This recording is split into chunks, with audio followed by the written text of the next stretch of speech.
It's another one. Another one. OTF. This is California legal, though. Haha. California legal. Protech. This is the tantilla. Took me a second on that one. I think I'm pronouncing that name correctly. I'm not exactly sure. Definitely a cool little knife. It's just an aggressive little knife. I don't like using this thing a whole lot to cut stuff, just because the grind angle on it it just doesn't have the best actual cutting angle. It came with a good edge out of the box, but I'm going to get into the actual grind itself. I got some beefs with that one, but I love the blade, you know what I mean? It's just a very little stabby knife.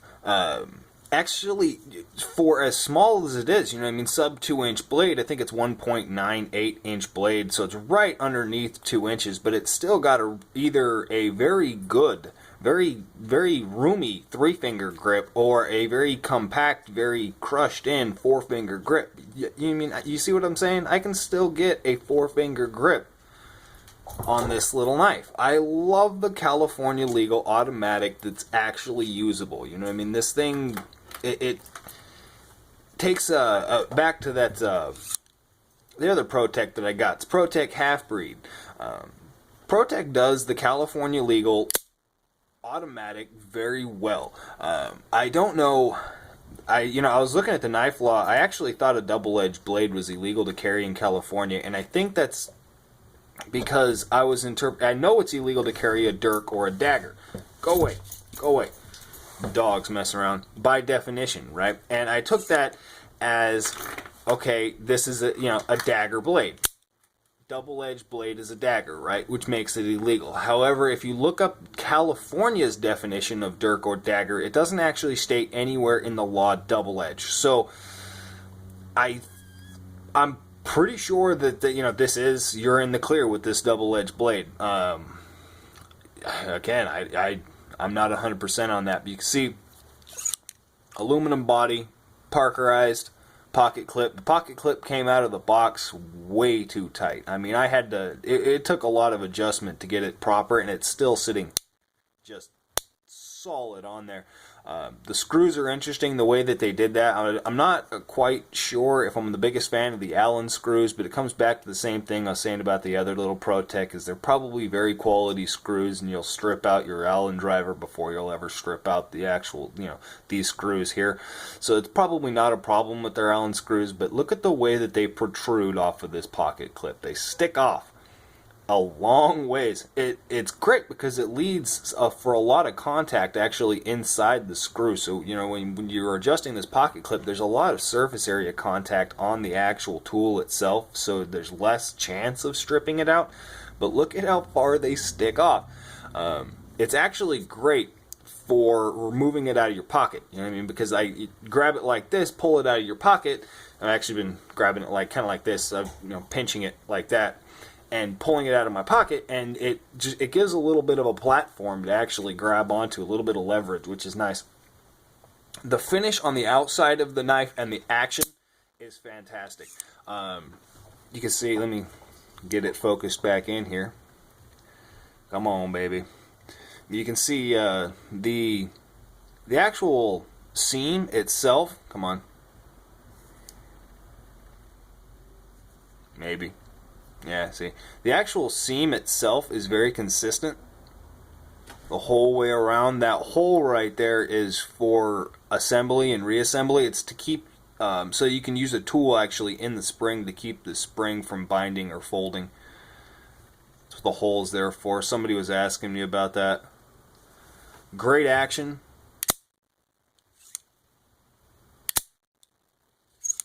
Comes flying out. The lockup is ridiculous on this thing. People talk about, oh, you have to expect a little bit of blade play, and there is a tiny bit of blade play on this. And when I say tiny, I mean tiny. That's it. Side to side, rock solid. Up and down, up and down, in and out, rock solid. A tiny bit. That's it. This thing has got a hell of a lockup, unless you push the button. You push the button,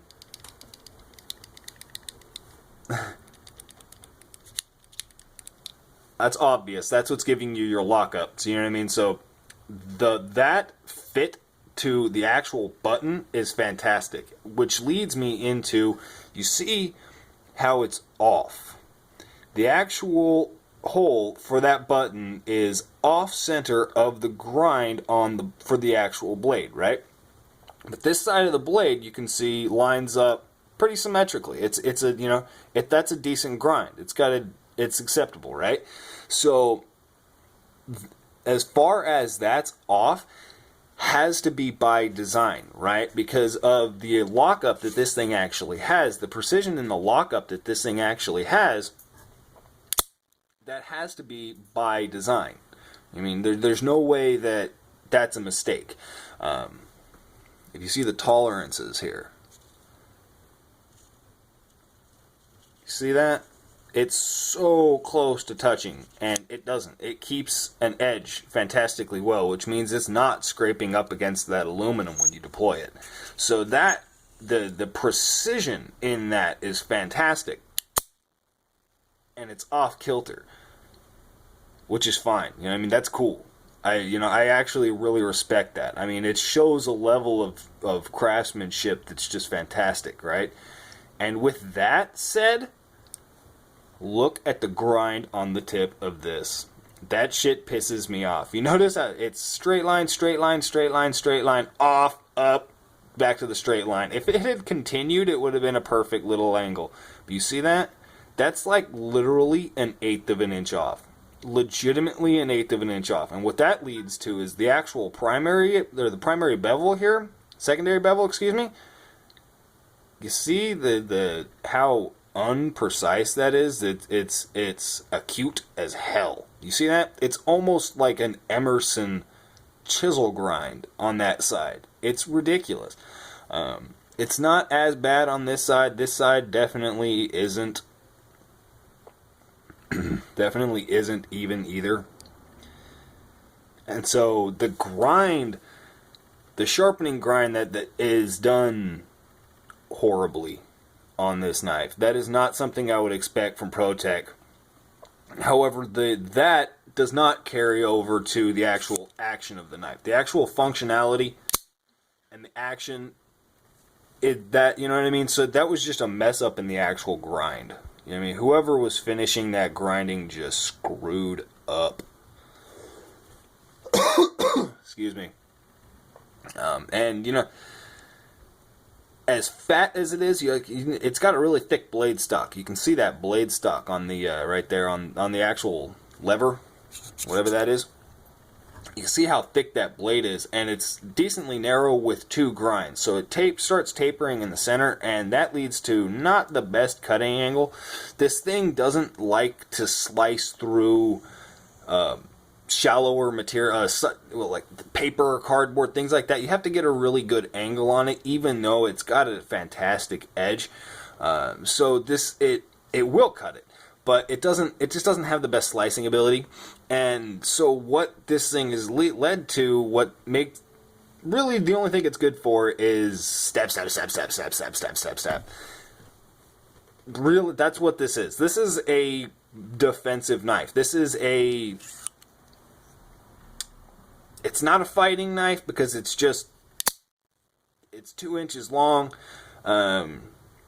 This is just a really quick, really dirty little knife. It's going to penetrate fantastically well. I mean, it's 2 inches and you've got the double edge with a decent edge on it. I mean, so it's going to sail into material. You're going to be able to retract it very well. You've got an excellent grip with the actual lever there, plus these flares on it, which I actually got to mention. You really don't have any risk of sliding up or any retracting motion. So this knife is just excellent little dirty. That's really what this thing is. And I mean, even 2 inches, you hit somebody 19 times real quick. You know what I'm saying? So it's really just a dirty little knife. The way these are offset, though, right, is great, because what that the screws of the body, right, are so far off that the whole channel, this whole interior channel, is for the blade, right? So it actually leads to, it's much thinner in profile, except for the two nubs on the end, but it's much thinner in profile in the center, and it's all leading to that fat ass blade, because that's a pretty thick blade for a little tiny OTF like this. As narrow as it is in profile, that's still a pretty fat blade. I mean, you can see that it's almost like, look at that. I mean, it's 90%. That blade is 90% as thick as the center of this shaft, which, again, back to the precision, back to the design of that, it's just fantastic. Let me give you a size comparison. Mini Griptillion, full size dwarfs it. So does the mini. This is actually the PNK. It's pink. It's not white. I wish I had the white one. How cool would that be? Nope, it's the pink one.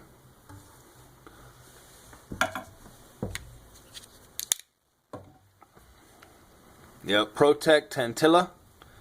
These are kind of hard to find, but they're still out there. You can still get them. Aluminum button. I didn't even mention that. Aluminum safety. Actually, safety is very positive. It's, however, we'll mention that too. You see that? It's like G10. It's got layers. That material in there on the opposite side of the button is not metal. It's some type, I don't know what it is, but it's definitely not metal. It's layered though. It really looks like a transparent piece of G10. That's the only, I don't know what it is. I'm gonna disassemble this knife eventually. I'll probably make a video of that, but you can see it's sliding up in there. It is extremely grippy. The way that they milled that safety is just a little tiny bit of pressure and it just grips your finger. Right? Look at that. It sticks. It's almost sticky. Very, very good job on the milling there. Button is flush with the top of the handle, but it's obviously protruding through that little recess. You push it level with the recess on the interior of that recess there. Knife opens up. Yep. There's something else I wanted to mention about this thing. It escapes me. I don't know. Yep. Y'all have a good one.